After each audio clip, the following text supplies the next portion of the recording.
Guys, we are back for week something. It's probably like week 11 or 12. I really can't tell you.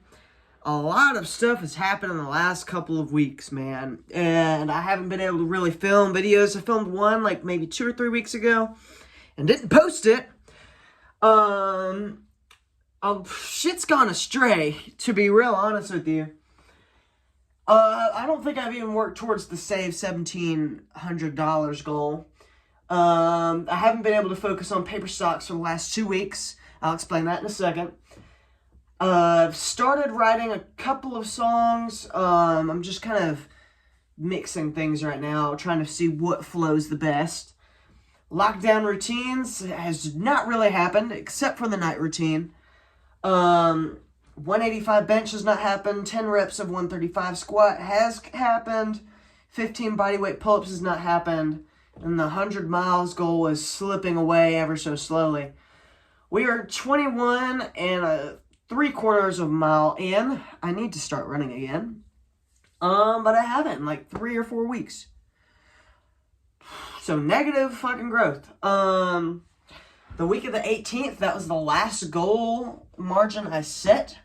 So 12 reps of bodyweight pull-ups. I don't even think I did pull-ups that entire week because I was so bad with my morning routine. 10 miles of cardio did not fucking happen. 8 reps of 155 bodyweight got very close to happening. I got 7.5 reps again, but I couldn't push that 8 rep barrier. I'm going to try this week. Mock trial, the reason all of this shit fell apart was because I was putting all my eggs into that basket. Perfect routines did not happen, again, except the night routine. The morning routine went to shit. Night routine went perfectly. I mean, kind of, sort of. I did not really fill this out.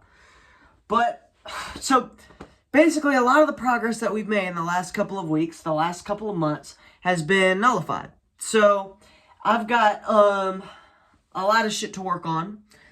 The bright side is I know what works and what does not work and how to actually get shit done now. So, me getting shit done and me really locking in past this moment is not due to circumstance, it's due to my own fucking willpower. And so, we're hoping that willpower comes to fruition, and I think it will, because my confidence is suddenly back after mock trial. Mock trial is the big event for the last 2 weeks. Basically, we were preparing for mock trial, and then the mock trial competition happened yesterday. Dude, that was like that was an event. Because for a long time now, I felt like no matter how much effort I put in, nothing comes out. The gym is a good example of that. Running's a good example of that. But that, again, is my own willpower. That's my fault. Gym, 50-50 my fault. I'm convinced it's not exactly all my fault. Hold on, I gotta sneeze. But, and then other things, I mean, just like Georgia Tech stuff, when I got the email back that I've been deferred, we'll get the emails if I was accepted or not into Georgia Tech in probably about a month. But when I found out that I was deferred, I mean, that just crushed me. And I felt like all the work I had done just didn't lead up to anything. Then some stuff happened that day after. If you watched the video, you know. And that's really set me on a slow kind of rise in my confidence, really, in life. I go out of my way with people now. It's a hard thing to explain, but the best way to explain that is if I'm walking by somebody, I always say hey to them no matter what. And that is, for me, an incredibly hard thing to do. But mock trial. What does that have to do with mock trial? Well, basically, we were supposed to have our competition last weekend. Then snow hit the state of Georgia. Everybody started freaking out. And so they moved it a week ahead. Frankly, I have no idea how they did it because they have like probably about 100 volunteers helping out. And then probably 300 or 400 students at the actual event. So the fact they were able to reschedule everything, keep in mind this is my competition for my county, and this happens statewide in unison. So the fact they moved it is frankly incredible that they were able to pull that off. But they did. And basically I had set some goals going into this competition of that I wanted to get an award. I really wanted to get an award. And I wanted to do that by saying either an opening statement or a closing statement without a script. I've never done that before. I've done many opening statements, but I've never done an opening or closing statement without a script. And so, leading up to last Saturday, Saturday's the day of the competition, was the day of the competition. Leading up to that Saturday, I was like, I just didn't put in the effort. I didn't put in the effort to really remember that script, and thereby I doubt I would have gotten an award if we went last Saturday. And so when all of a sudden everything was screwed around and all of a sudden we had another week to prepare everything, I felt like that was the universe telling me, hey, you flunked up the first time. I'm giving you one more chance to really show what you got. Put in the effort and you'll get what you want. And so I started putting in the effort. I started going over that script for hours, day after day after day. Probably by Thursday night, I had memorized that entire script. It was about 5 minutes long, me just proselytizing to the jury, and I had every word of that entire script memorized. I knew every single fact in that case, and the case, this case, that case. And so I was just ready to hammer some shit in.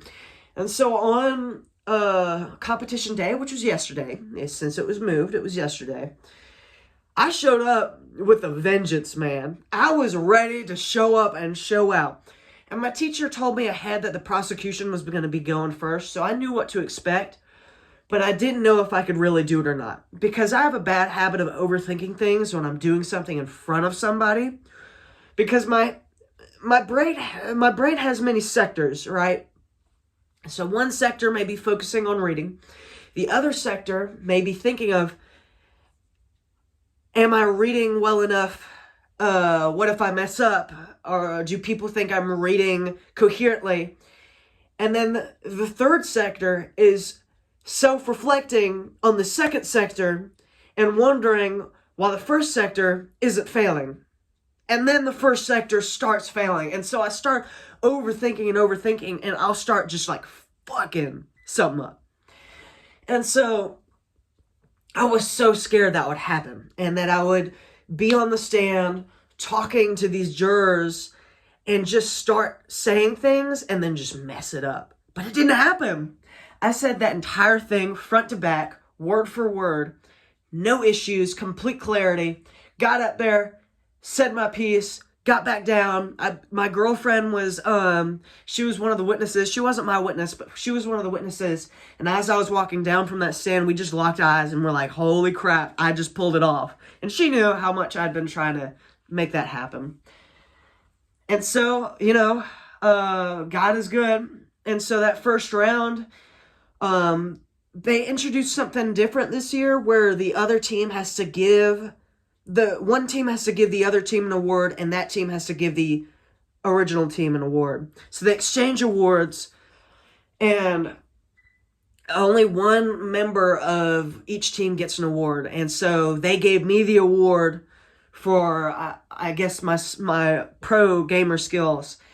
And so I gave the award to somebody on their team. I think it was something Buffet or something. It was a pretty cool name. But,